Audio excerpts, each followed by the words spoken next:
Encontros com o Futuro, hoje com um convidado muito especial, Paulo Loeb, CEO da FBIS. Prazer enorme ter você aqui com a gente. Prazer é meu, obrigado pelo convite. E aqui na bancada comigo o professor Luiz Carlos Berti, professor de Finanças e Economia da SPM São Paulo. Boa tarde, um prazer estar aqui, muito obrigado pelo convite. E Matthew Schertz, diretor do World Observatory. Quase que escapa a National Geographic. Quase. Isso era no passado. Encontros com o Futuro é uma iniciativa do World Observatory, SPM e da Prime, que é o braço da ONU de Universidade de Negócio no Brasil e no mundo. Paulo, conta pra gente qual que é a missão e a proposta da FBIS. Olha só, bom, em primeiro lugar, que bom estar aqui, né? É um ex-aluno da exatamente, casa. Na casa onde me formei. Opa. Prazer estar aqui, ver a faculdade crescendo, é maravilhoso. Olha, o nosso propósito é sempre criar alguma coisa nova. A gente está no mercado muito concorrido. A FBIS sempre cortou o mato alto.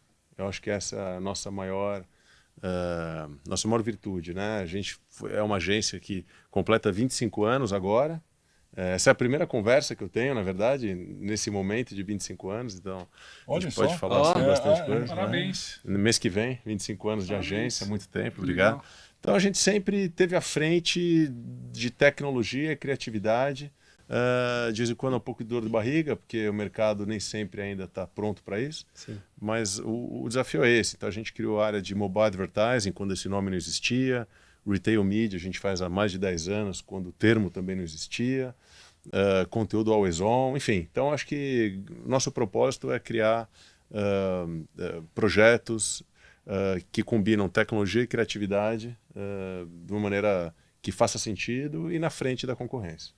E Paulo, já conta um pouco pra gente dos grandes números da agência, em clientes, faturamento ou principais clientes, dá um panorama. Bom, 25 anos, 360 colaboradores em 2 grandes núcleos, publicidade e Martech, né, metade. A gente, nos últimos 3 anos, cresceu 40% em resultado. A pandemia foi muito difícil, mas depois da pandemia a gente conseguiu um crescimento rápido. O crescimento se deu principalmente nas áreas de marketing digital, e-commerce, retail media e em clientes que têm bastante volume de mídia. Ainda um negócio, vamos dizer assim, tradicional da publicidade no Brasil ainda é muito importante. Nossos maiores clientes, Warner, TOTUS, Google, Melita, Visa, Stellantis, que é a Jeep e Ram. Sim. E hoje também, bom anúncio aqui, a gente conquistou a conta do Hospital AC Camargo. Olha que legal. Então, Que legal, parabéns. coisas bacanas aqui para dividir com vocês. Então, esses são os números e novidades que têm acontecido na agência. Quando você começou há 25 anos, era digital já? Sim, na verdade não era nenhuma agência, era um site. Era um site. Chamava fulano.com. Tá? O nome é ótimo. Em 99...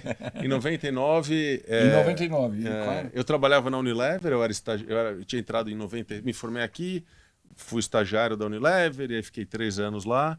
Um amigo meu chamado Rogério Silberberg criou o Fulano.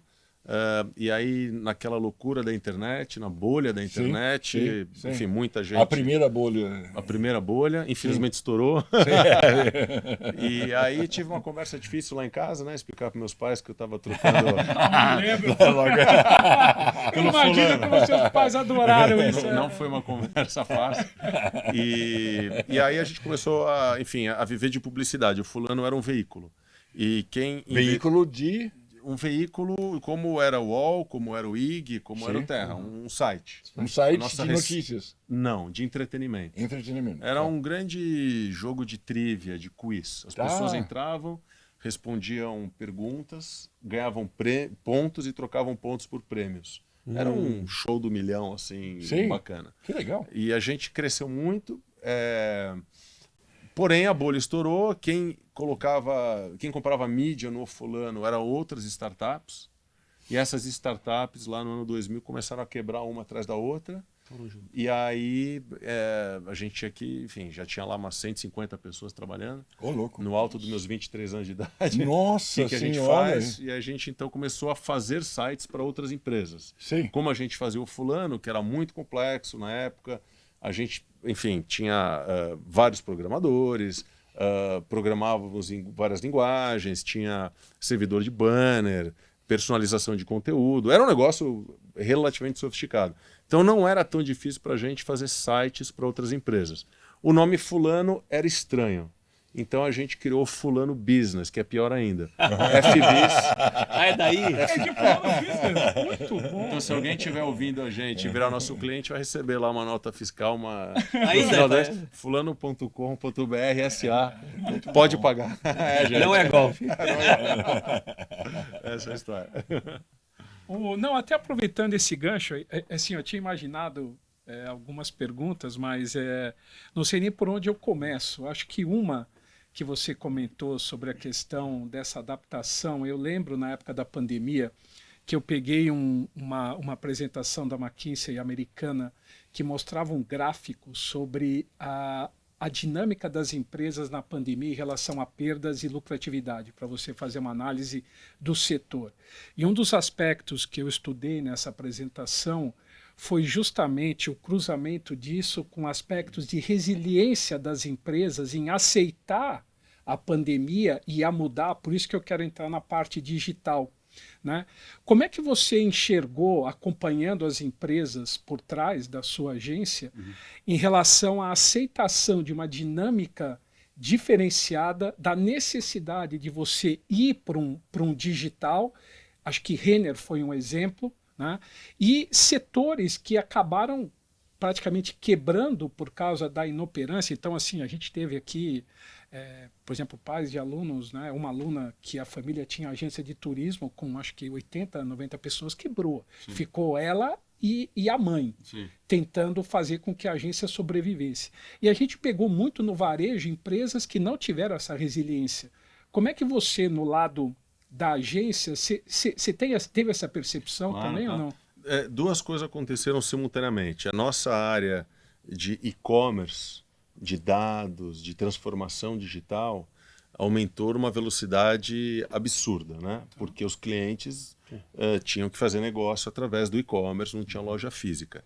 Tanto é que a gente criou uma área quase chamava Academia Match. A Match é o nome da área.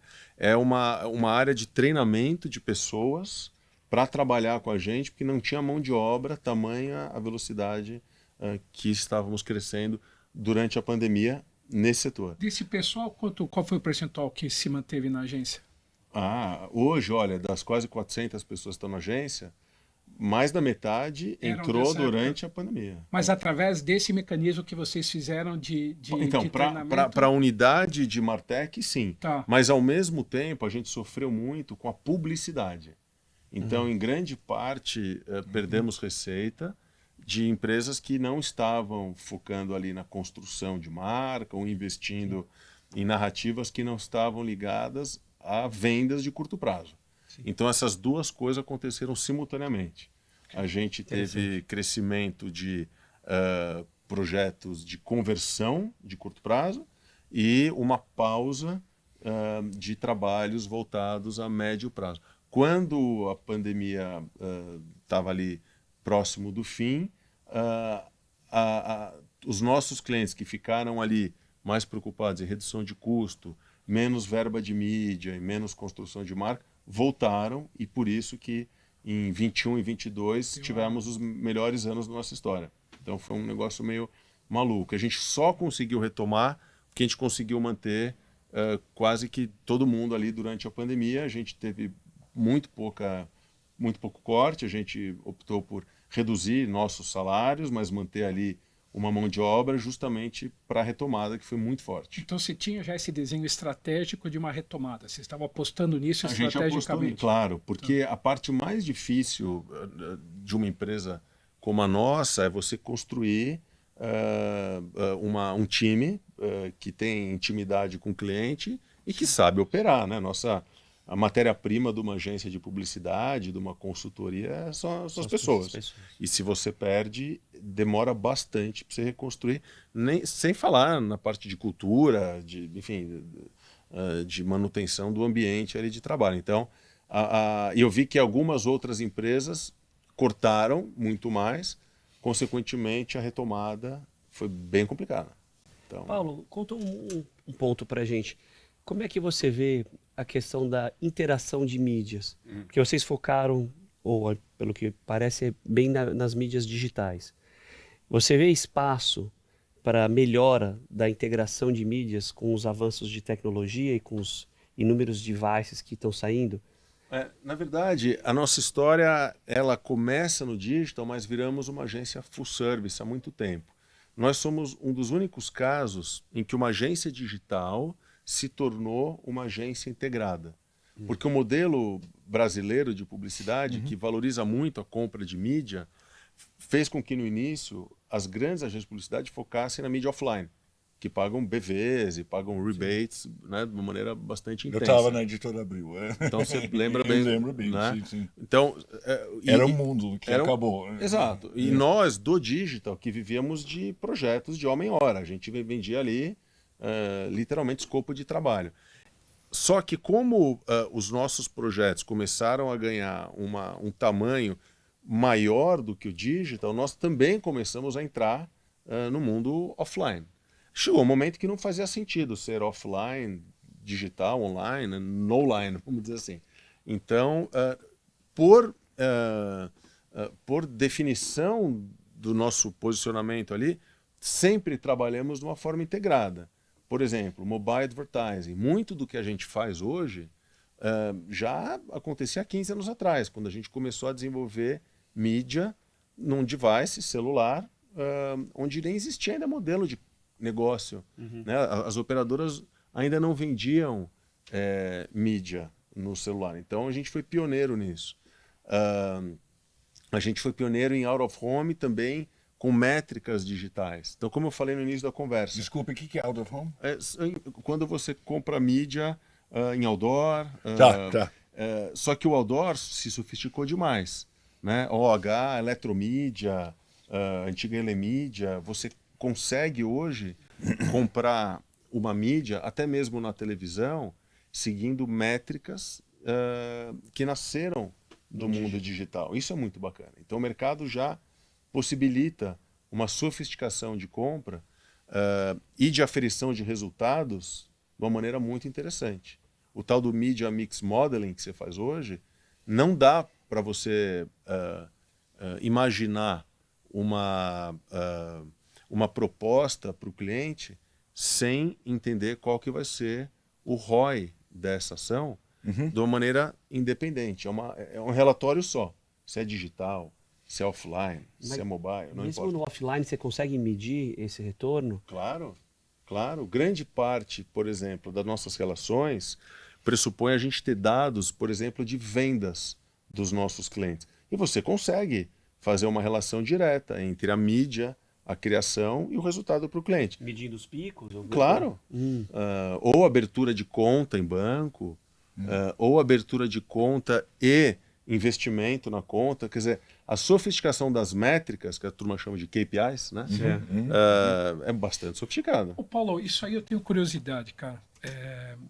Porque assim, eu sou da área de economia e finanças, então sempre retorno sobre investimento. Exato. Né?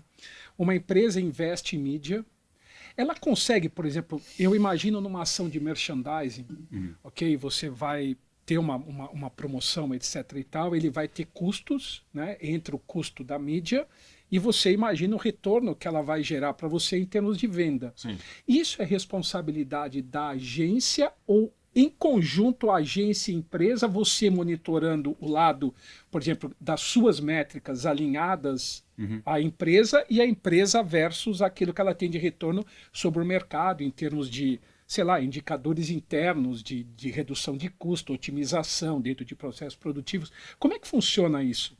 Essa é uma relação muito íntima entre agências e clientes. Tá. O que eu posso... No geral, então, não mas precisa entrar nada específico. Não, muito assim. íntimo no sentido de ter que ir junto, não de não poder Ah, falar. tá bom, tá.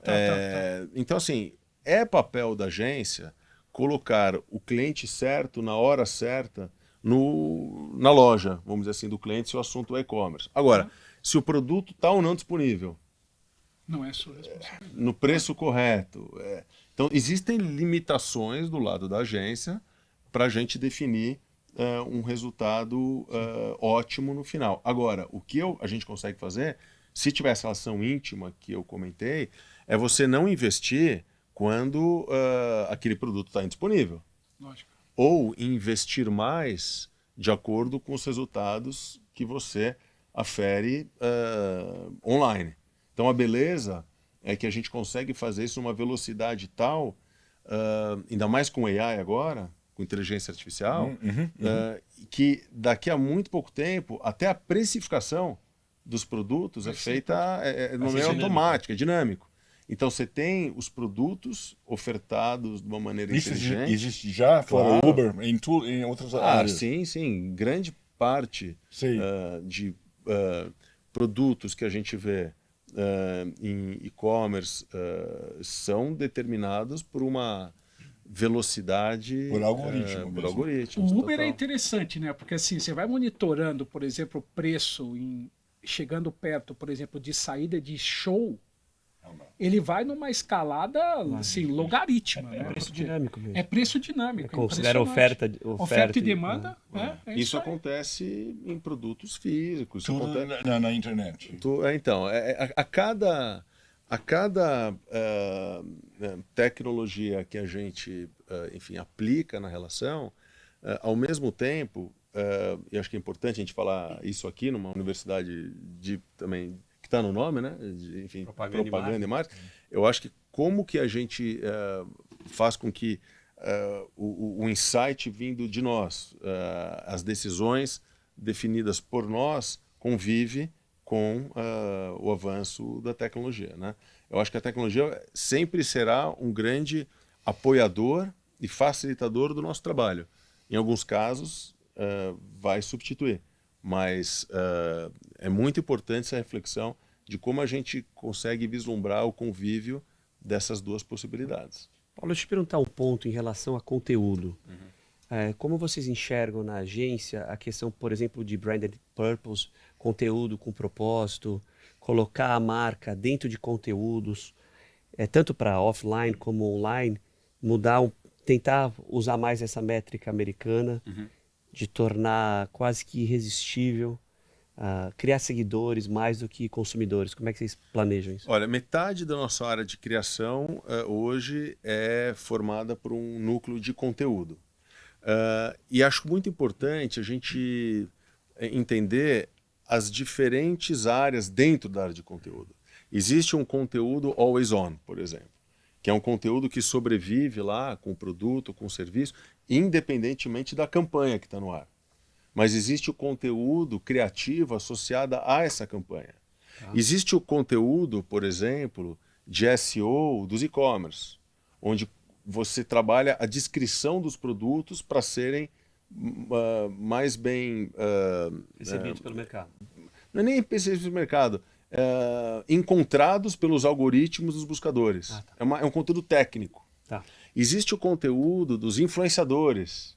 Existe o conteúdo dos content creators. Então, assim, a gente precisa, acho que para enriquecer a compreensão, entender que existem diferentes frentes de trabalho, inclusive com diferentes profissionais trabalhando em momentos distintos. É um negócio bastante complexo, eu diria. Até mesmo para e-commerce, que a gente estava falando recentemente, a quantidade de vendas que ocorrem, por exemplo, em datas especiais, Black Friday, Natal, Dia das Mães, e não só nessas datas, mas também nessas datas, através de influenciadores, muitas vezes supera campanhas estruturadas, enfim, de longo prazo. Então, conteúdo há muito tempo é prioridade, tanto é que existem agências que só fazem isso. Só conteúdo. Só conteúdo. E se você tivesse... Não, vai lá, Matt. Se você tivesse que fazer um site hoje, quais são os segredos? O que você passaria para alguém que quer fazer um site e viver disso, ou tentar ganhar dinheiro com isso? Quais são os segredos de um site de sucesso hoje? Você sabe que talvez não seria nem fazer um site. Sim, então, eu esperava eu acho que fazer um site, acho que nem site é. Quantas pessoas hoje ganham, enfim, vivem das suas páginas no Instagram, no TikTok, no YouTube e tudo mais. Eu acho que a resposta é... Vou falar em inglês para ficar bonito aqui do lado do médico. Acho que é mobile first. Sim. É celular em primeiro lugar. O pessoal anda o dia inteiro. Então, assim, é um conteúdo no celular. Enfim... e claro que de uma maneira em que a mídia, se alguém que quer virar a sua própria mídia, tem que ter muito seguidor e vai ter que, enfim, de alguma forma criar estratégias para isso acontecer. E redes sociais. Sim. Muita rede social. Sem dúvida. Né? Isso é um ambiente que não tem mais volta. A gente pode até depois discutir as consequências de um consumo de conteúdo em redes sociais por uma população jovem, para crianças. Mas se a gente falar aqui estritamente do assunto consumo, sem dúvida nenhuma, esse assunto é relevante. Sobre o assunto literário, sobre o assunto... aí acho que a gente pode ter uma conversa bem mais longa, cheia de questões aqui para a gente debater. Inclusive, nesse assunto, tem uma iniciativa muito legal, chamada 1 Minuto de Sua Atenção, que é uma reflexão sobre o uso indiscriminado de redes sociais e de, enfim... Para jovens. Não só para jovens, acho que as consequências desse uso por uma população... É de vocês esse... Não. É uma iniciativa que existe. Sim. Eu acho que vale a pena só trazer aqui. Porque, um lado, a gente aqui está falando de venda, consumo, publicidade, mas lembrando que somos humanos... saúde mental. Eles trazem um tema muito curioso, chamado rebaixamento humano. Eu acho que é um termo até forte. Sim. Mas para dizer justamente isso, como que a gente perde a conexão. Olha nós aqui conversando, né? Há quanto tempo 4 pessoas não sentam e falam sem ser interrompido, a gente sem consegue se aprofundar. É uma loucura. Então, eu acho que tem consequências que tangenciam a comunicação e que, de certa forma, competem com o consumo. E a gente precisa falar sobre isso. Você sabe que hoje de manhã eu estava conversando com outro professor, na sala dos professores aqui, e ele estava dizendo, ele dá aula numa escola, e um moleque da escola ganhou, acho que 2 ou 3 mil reais naqueles jogos estilo que eles chamam do tigrinho lá, de aposta. Na hora que o moleque ganhou, ele mostrou a entrada do dinheiro, acabou a aula na escola. Okay? Acabou a aula na escola. O professor não conseguiu, né? E aí eles começam a se mandar mensagem, as salas ficam quietas e todo mundo no celular. Então, olha que curioso, né? Sob a perspectiva do consumo, que é a sua pergunta, Sim. Sucesso absoluto, Isso. Sim. sob uma perspectiva Isso. humana. Por isso que eu achei que ia ser legal, porque gera um contraponto fantástico na argumentação que a gente estava tendo aqui. É muito louco, muito né? louco. Muito louco. E nessa linha, Paulo, dessas questões socioambientais, econômicas, a questão do conteúdo de impacto. A gente percebe aí uma guinada das empresas adotando questões mais abertamente, até alguns CEOs mais ativistas. Sim. Você tem tido demanda das empresas por produção de conteúdo e campanhas atrelados a... Nem combinamos aqui, né? Mas acabamos de apresentar... E é verdade, porque eu não sei. Acabamos de fazer a campanha da COP28, Opa! com o Instituto Alana e a que Unicef. sensacional, E levamos lá um filme que foi mostrado em Davos, né? Ou em Dubai, não lembro onde foi a última reunião. Em Dubai. Então, há 2 meses atrás, né? Foi apresentado lá. Inclusive, inscrevemos o case no Festival de Publicidade de Cannes agora, no mês que vem. Então, esse é um exemplo do dia, né? A gente fez uma ação com eles. Outras empresas, eu acho que aí depende da sensibilidade da liderança da empresa, depende acho que da indústria em que essa empresa está inserida, né? Algumas empresas que têm um impacto negativo na sociedade naturalmente fazem algum tipo de comunicação, até para equilibrar talvez alguma questão reputacional, né? Empresas, enfim, que trabalham exploração do meio ambiente, grandes empresas mineradoras, petrolíferas, enfim, é esperado que elas deem algum outro tipo de contribuição. Exatamente. E as outras, acho que depende enfim, de uma visão talvez mais sensível da liderança, ou do CEO, ou do CMO. Você sente, Paulo, que, por exemplo, o mercado demanda esse tipo de ação das empresas, como fidelização, como engajamento, alguma coisa assim, ou ainda não está nesse ponto? É uma ótima pergunta. Eu não consigo cravar nem que sim, nem que não. Eu só queria ouvir sua opinião, porque assim, como você está respirando, você respira isso só para entender do seu lado. Eu vou dar uma resposta honesta aqui. Eu acho que deveria mais, tá bom? Mas infelizmente eu acho que a gente vive numa sociedade preocupada no consumo, principalmente, em buscar o melhor produto ao preço mais baixo, sendo bem sincero. E claro que eu, liderando uma agência de publicidade, gostaria de enriquecer essa conversa. Sim, sim. Mas entre ter uma conversa socialmente equilibrada e positiva e vender mais produto, eu diria para você que grande parte das empresas vão para o segundo. Isso não quer dizer que isso vai ser para sempre, isso não quer dizer que não tem gente fazendo coisa legal. Mas uma resposta objetiva para um professor de finanças e economia. Aceita. Para o CFO aqui. Aceita. Tá aí. Paulo, uma última pergunta para a gente fechar, falando de futuro. Sim. O que você enxerga para o setor? Para onde a gente está indo? Olha que pergunta difícil, né? Eu vou te responder exatamente o que eu disse semana passada numa reunião que a gente fez para todos os colaboradores da FBIS. 20% da receita da FBIS em 2025 virá de ações que a gente não faz hoje. 25%, você imagina? 20% 20% em 2025. Então, assim... Como é que você sabe? Na verdade, esse é um objetivo nosso. É um objetivo, não é só uma estimativa. Né? Tá. Então, a empresa... Então, respondendo a sua pergunta, ou a gente investe nosso tempo, nosso conhecimento em inovação, ou em muito pouco tempo nós e quem não fizer isso está fora do mercado. Sim. Então, eu vislumbro no futuro a sobrevivência de empresas que dedicam parte relevante do seu tempo para buscar formas diferentes de fazer o que fazem hoje, ou buscar novos campos de trabalho.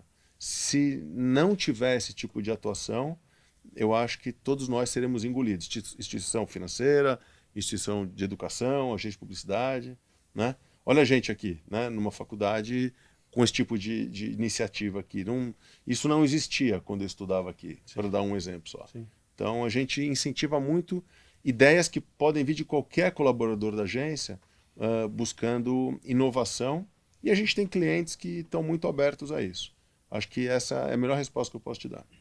Paulo, fantástico ter você aqui no programa. Parabéns pelos 25 anos e pela tua visão pelos próximos 25. Nota 10 ter um ex-aluno aqui. Parabéns, obrigado. Passou rápido, obrigado. Muito bom.